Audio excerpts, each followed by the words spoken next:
অবৈধ অটোরিকশার চলাচলের খবর জানাতে জামালপুর থেকে সরাসরি যুক্ত হচ্ছেন সহকর্মী ফজলে এলাহি মাকাম। মাকাম, অবৈধ অটোরিকশা নিয়ন্ত্রণে ব্যবস্থা নিচ্ছে না কেন কর্তৃপক্ষ, জানাবেন। আপনি যেমনটি বলছিলেন, জামালপুর শহরের দিন দিন বেড়েই চলেছে এইসব অটোরিকশার দৌরত্ব। দিন কিংবা রাত শহরের অলিগলি সহ জেলা শহরের প্রধান সড়কে প্রাইভেট কার এবং সিএনজির সাথে পাল্লা দিয়ে চলছে এসব অটোরিকশা। এতে শহরের গেট পার, দয়মি মোড়, তমালতলা, মেডিকেল রোড, সকাল বাজারের সহ তীব্র যানজটের কিন্তু সৃষ্টি হচ্ছে।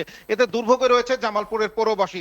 যত্রতত্র অটোরিকশা থামানো, বেপরোয়া চলাচলের ফলে অনেক সময় কিন্তু বড় ধরনের দুর্ঘটনায় অনেকেই কিন্তু আহত হচ্ছেন। এছাড়াও অটোরিকশায় সাউন্ড সিস্টেম দিয়ে চালানোর ফলে বিগত বছরখানিক আগে কিন্তু মেলান্দহ উপজেলায় ট্রেনের সাথে ধাক্কা লেগে 5 জনের মৃত্যু হয়েছে।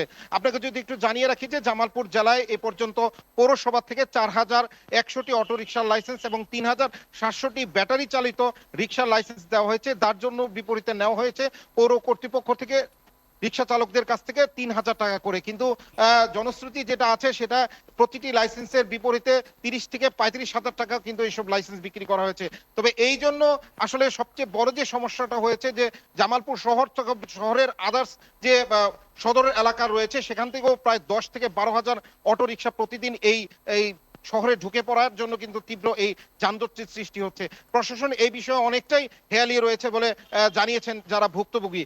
তো এই বিষয়ে আমার সঙ্গে কথা হয়েছে জামালপুর পৌর প্রশাসক মৌসুমী খানমের সাথে। তিনি জানিয়েছেন যে আগামী জানুয়ারি মাস থেকে সবুজ এবং লাল অটো একদিন পর পর করে চলবে এবং শহরের যে 5টি পয়েন্ট রয়েছে বিভিন্ন জায়গা থেকে অটোরিকশাগুলো ঢোকার, সেই 5টি পয়েন্টে ইতিমধ্যেই 3টি পয়েন্টে লোক সেট করা হয়েছে, আর বাকি 2টি পয়েন্ট এখনো অরক্ষিত রয়েছে। খুব শীঘ্রই এই 5টি পয়েন্ট সুরক্ষিত করলে যে বাইরের যে অটোগুলো লাইসেন্স ছাড়া এখানে যে এসে উপস্থিত হয়, শহরে চলাচল করে, সেই যানজট থেকে অনেকটাই রক্ষা পাবে এই জামালপুর পৌরবাসী সহ জেলাবাসী।